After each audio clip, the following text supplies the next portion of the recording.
critique of hindsight, are you sorry for the hurt that your posts caused people? I take my responsibility for posting that. Some things that were questionable in there, untrue. Like I said, and the first time you guys asked me when I was sitting on that stage, I don't believe everything that everybody posts. It's a documentary. So I take my responsibility. It seems like Adam Silver wanted to hear the word "I apologize," or in your mind, you said, "I didn't mean to cause any harm." Were you apologizing, or did you not apologize? I didn't mean to cause any harm. I'm not the one that made the documentary. What are the specific things in the documentary that you don't believe are true and that you don't believe represent your own morals? I think some of the criticism of the Jewish faith in the community, for sure. Some points made in there that were unfortunate. Kyrie, are you surprised that you did hurt people? Surprised that I did hurt people? Are you surprised that reaction and some of the things that you did hurt people? Yeah, I think I can ask a better question. It's just, where were you when I was a kid, figuring out that 300 million of my ancestors are buried in America? Where were you guys asking those same questions when I was a kid learning about the traumatic events of my familial history and what I'm proud to come from and why I'm proud to stand here and why when I repeat myself that I'm not going to stand down, it has nothing to do with dismissing any other race or group of people. I'm just proud of my heritage and what we've been through. And the fact that this has pinned me against the Jewish community. And I'm here answering questions of whether or not I'm sorry or not on something I didn't create. And it was something I shared. And I'm telling everybody I'm taking responsibility. Then that's where I sit. So, these same questions that you guys ask, me dealing with it as being a melanated, pigmented person all around the world and dealing with racial biases against my skin color, demeaning me because of my religious beliefs, and I'm still sitting in the seat standing. So I take my full responsibility. Again, I'll repeat it, for posting something on my Instagram or Twitter that may have had some unfortunate falsehoods in it.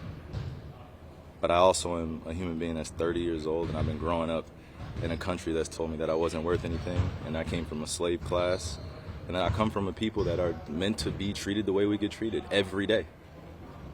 So I'm not here to compare anyone's atrocities or tragic events that their families have dealt with generations of time.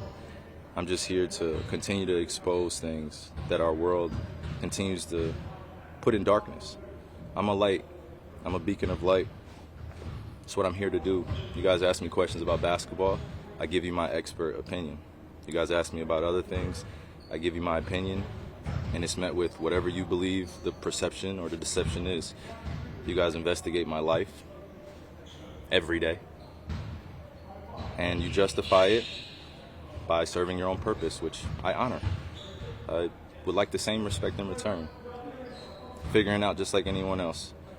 So please keep that same energy when we're talking about anti-other things, because just because I post a documentary doesn't mean I'm anti-Semitic, and doesn't mean that I'm automatically standing with everyone that is believing in that. So it's unfortunate timing that we're in, but I'm glad that I could stand on the truth, because I'm not afraid of these mics, these cameras. I used to be, looking everyone in the eye and telling them the truth, but I'm proud of who I am. Any label that you put on me, I'm able to dismiss because I study. I know the Oxford Dictionary, you look it up, right? It's one of the biggest mistakes I had in being a kid was not knowing European or Western language until I started looking it up and understanding the definitions and why they say, if you want to trick a black person, put it in a book. I was wondering my whole life why they said that. Now I'm 30 years old and I know reading is a superpower because it helps me understand where I'm going and where I come from, like a tree with roots. Kyrie, the documentary listed among falsehoods, it said the Holocaust didn't happen. Do you believe the Holocaust those falsehoods happened? are unfortunate. And it's not that I don't believe in the Holocaust. I never said that. Never, ever have said it. It's not come out of my mouth. I never tweeted it. I never liked anything like it.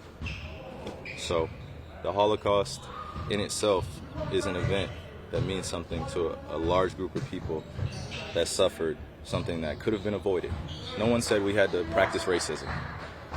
No one said we had to treat each other like garbage. No one said that I had to stand here today and understand that many people that come from generations 60 years ago, 40 years ago, enslaved some of my ancestors still, spiritually, mentally, and emotionally, and it's still going on.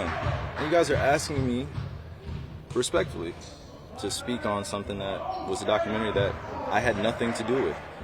I didn't make it. So just please keep that same energy when you guys are addressing me. Kyrie, for the record, do you have any anti-Semitic beliefs? Again, I'm going to repeat. I don't know how the label becomes justified because you guys ask me the same questions over and over again. But this is not going to turn into a spin around cycle of questions upon questions. I told you guys how I felt. I respect all walks of life and embrace all walks of life. That's where I sit. I think what people want to hear, though, is just a yes or no on that question. Yes or no. I cannot be anti-Semitic if I know where I come from. I cannot be anti-Semitic if I know where I come from. Kyrie, did you personally meet with the ADL? I was informed that they wanted to have a meeting, and we handled it.